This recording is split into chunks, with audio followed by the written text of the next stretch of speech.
Olá, aluno, tudo bem? Eu sou a professora Adriele Andrade Ceola, professora e mestre em História, e vou aqui conversar com você, sobre as temáticas, sobre o Oriente Próximo Antigo. Sobretudo, a gente vai falar aqui acerca da origem da civilização do Oriente Próximo Antigo, já que é um conteúdo que está sempre aí em alta, que sempre cai em concursos, em avaliações que vocês vão fazer, né? A antiguidade é uma temática obrigatória de quase todas as avaliações, de todas as provas aí, enfim. Então a gente vai conversar aqui agora um pouquinho sobre essa temática, né? E eu gostaria de começar te perguntando: você já parou para pensar se existe uma única explicação sobre a origem das civilizações? Se você já parou para pensar sobre isso, eu queria te perguntar mais um detalhezinho.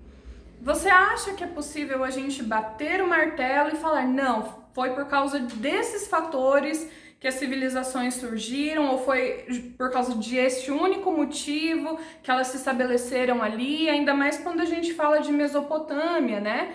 Que é tão particular, tão singular. Você acha que é possível dar um único motivo, né? Ou um conjunto de motivos, né, num pacote único, como a origem das civilizações? Lembrando, nós estamos falando de civilizações, né, porque a Mesopotâmia era fragmentada, existiam várias cidades-estados. Então, nós estamos falando de civilizações que surgiram não ao mesmo tempo, mas que em um determinado momento ali da história existiam várias cidades-estados de cerca de 10, 7 mil anos antes de Cristo, ou seja, né, de 12 mil anos atrás a 9 mil anos atrás, né, antes do presente. Você acha que é possível a gente ter todas as informações assim acerca dessas civilizações para a gente atestar qual foi a origem? Bom, você pode ter aí o seu juízo de valor já formado sobre quais são os motivos ou o motivo, mas quando a gente fala dentro da academia, nós temos que ter sempre consciência de que não existe uma única explicação, existem teorias, hipóteses, né, que são trabalhadas, debatidas, são atestadas documentalmente, são influenciadas pelo presente do historiador que a utilize. Enfim, existem vários fatores, mas aqui agora nós vamos falar basicamente de dois, certo?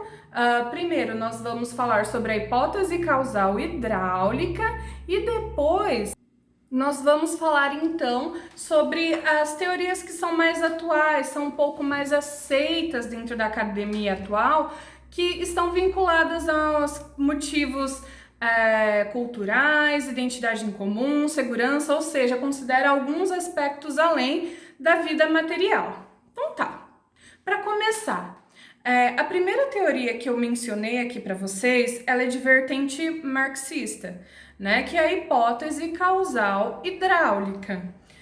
Você já deve ter aí se deparado em algum momento da sua formação com esse termo, né? Porque é muito comum dentro da academia, por muitos anos ele foi utilizado.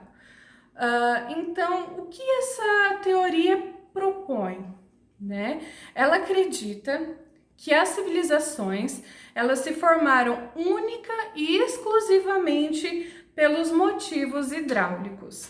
O que isso significa? Que as civilizações, as cidades-estados ali da região dos rios Tigre e Eufrates, elas só se estabeleceram e se formaram porque havia uma necessidade muito grande de controlar, então, as águas, tanto para drenagem dos terrenos, porque lembrando, era uma região pantanosa, quanto também para irrigação, porque existiam ali pedaços de terra que eram completamente ressecados. Então essa teoria, ela atesta, ela afirma que as civilizações se estabeleceram, surgiram por causa dessa necessidade de um poder central de controle das águas para a produção. Então, basicamente, é essa, né, a ideia primordial. No entanto, né? Até mesmo o Ciro Flammarion Cardoso, que ele acredita no modo de produção asiático para essas civilizações, ele não concorda com a ideia de que houve, então, a hipótese causal hidráulica, porque ela é muito reducionista, né? Ela se baseia muito na vida material e no controle das águas, sendo que nem sempre, né, precisou, assim, de um poder tão centralizado para que esses cultivos existissem. Bom, essa, então, é a hipótese causal hidráulica que deu, né, que é uma das hipóteses de surgimento das civilizações do Oriente Próximo Antigo. A segunda teoria que eu, né, mencionei que eu falaria aqui com você agora é sobre a identidade em comum. E o que essa teoria sobre a identidade comum pressupõe? Ela, né, atesta que as civilizações, elas não tiveram um único motivo ali para se formar uma cidade, enfim. Ela diz respeito de que as civilizações, elas tinham a necessidade de segurança. Lembrando mais uma vez, porque a região era extremamente violenta, tanto por invasões externas, quanto por guerras entre as próprias civilizações ali daquela região do Tigre e do Eufrates. Então tinha a questão da segurança, tinha a questão da língua falada, porque por mais que fosse extremamente fragmentada aquela região, existiam dois troncos em comuns, que eram os dos sumérios e dos acadianos. Então, tinha ali uma língua que eles pelo menos se entendiam, né? Poderia ser diferente, mas ali conseguia ter uma comunicação bem estabelecida.